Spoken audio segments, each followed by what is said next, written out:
एकेकाळी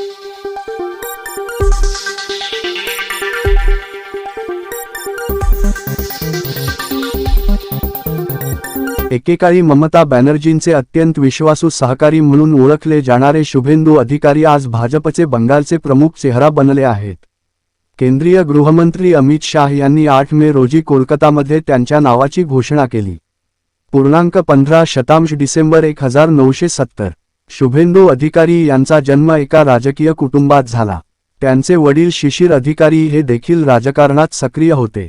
शुभेंदू यांनी विद्यार्थी दशेपासूनच राजकारणात रस घेण्यास सुरुवात केली।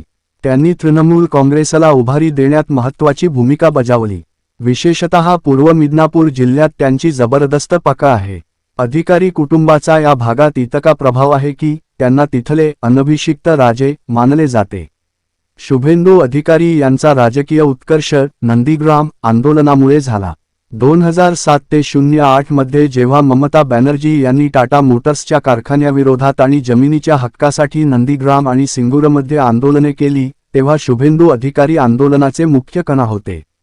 त्यांनी तळागाळातील लोकांशी संपर्क साधून डाव्या आघाडीच्या सरकारविरोधात वातावरण निर्माण केले। यामुळेच 2011 मध्ये ममता बॅनर्जींना 34 वर्षांची डाव्यांची सत्ता उलथवून लावता आली। अधिकारी यांनी 2016 मध्ये विधानसभा निवडणूक जिंकली आणि ते ममतांच्या मंत्रिमंडळात परिवहन आणि सिंचन मंत्री झाले। एकेकाळी दीदी आणि शुभेंदू यांचे नाते माय लेकासारखे मानले जात होते, पण सत्तेच्या समीकरणामुळे त्यात दुरावा आला। या वादाचे मुख्य कारण म्हणजे ममता बॅनर्जी यांचे पुतणे अभिषेक बॅनर्जी यांचा पक्षात वाढता प्रभाव।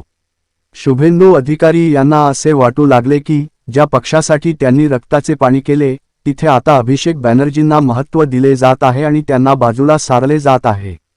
संघटनात्मक निर्णय घेताना शुभेंदू यांना विश्वासात घेतले जात नसल्याने त्यांच्या मनात असंतोष निर्माण झाला। पक्षात आपली प्रतिष्ठा आणि वजन कमी होत असल्याचे पाहून त्यांनी बंडाचे निशाण फडकवले। 2020 च्या उत्तरार्धात शुभेंदू अधिकारी यांनी आपल्या मंत्रिपदाचा राजीनामा दिला। 19 डिसेंबर 2020 रोजी मेदिनीपूरचे मैदान खचाखच भरले होते। गृहमंत्री अमित शाह यांनी शुभेंदू यांच्या गळ्यात भाजपचा गमछा घातला। दोघांनी मिळून भाजपचा झेंडा फडकवला। शुभेंदू हे बंगालच्या विजयासाठी भाजपचे सारथी बनले। केवळ 3 जागांवर असलेल्या भाजपने 2021 च्या निवडणुकीत 77 जागा मिळवल्या आणि 2026 मध्ये 207 जागांसह पूर्ण बहुमत मिळवले। त्यांनी केवळ स्वतःचं पक्षांतर केले नाही तर तृणमूलचे अनेक नेते आणि कार्यकर्तेही आपल्यासोबत भाजपमध्ये नेले। 2021 च्या विधानसभा निवडणुकीत त्यांनी ममता बॅनर्जी यांना थेट आव्हान दिले। त्यांनी ममतांना त्यांच्या पारंपरिक जागेवरून भवानीपूर नंदीग्राममध्ये येऊन लढण्याचे आव्हान दिले। ही लढत प्रतिष्ठेची झाली आणि शुभेंदू अधिकारी यांनी ममता बॅनर्जींचा पराभव करून इतिहास घडवला। जरी भाजपने राज्यात सत्ता मिळवली नाही तरी शुभेंदू अधिकारी यांनी स्वतःचा प्रभाव सिद्ध केला आणि ते विधानसभेत विरोधी पक्षनेते बनले। शुभेंदू अधिकारी यांचा प्रवास हा एका निष्ठावान कार्यकर्त्याकडून प्रबळ विरोधकापर्यंतचा आहे। बंगालच्या राजकारणात काटा म्हणून ओळखले जाणारे अधिकारी आजही ममता बॅनर्जी आणि अभिषेक बॅनर्जी यांच्यासाठी मोठे राजकीय आव्हान आहे।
না না সারাদিন ধরে না আপনারা না করলে আসবো না।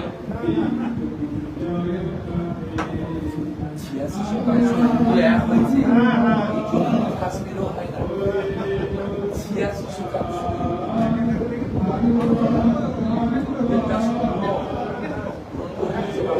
মহারাজের জয়।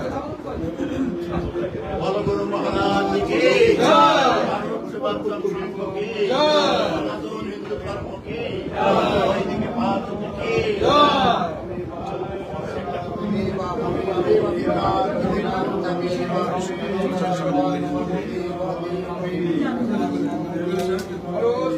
মহারাজ কি জয়।